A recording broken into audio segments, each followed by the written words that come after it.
The topic of this evening's talk of mine is Prophet Muhammad, peace be upon him, the liberator of humanity.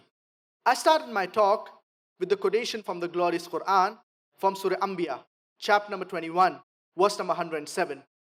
وَمَا أَرْسَلْنَاكَ إِلَّا رَحْمَةً لِلْعَالَمِينَ, that we have sent thee not but as a mercy to all the worlds, as a mercy to all the creatures, as a mercy to the whole of humanity.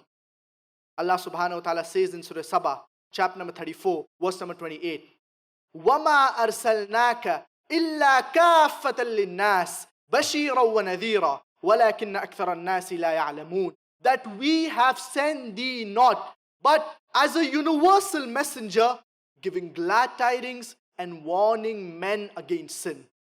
But most of them did not understand.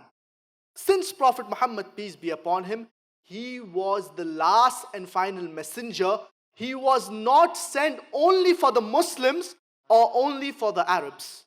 But Prophet Muhammad, peace be upon him, he was sent for the entire humanity.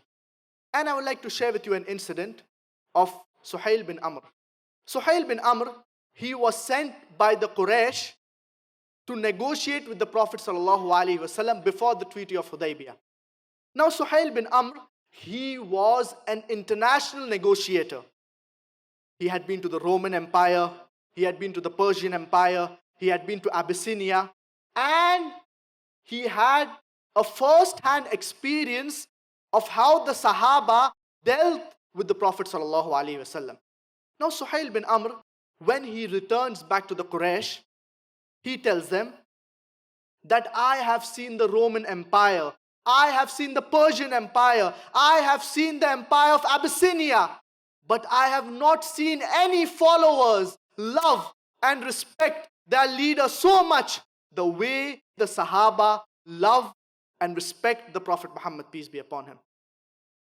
Suhail bin Amr, being a non-Muslim, he was shocked and impressed with how the Sahaba dealt with the Prophet Muhammad, peace be upon him.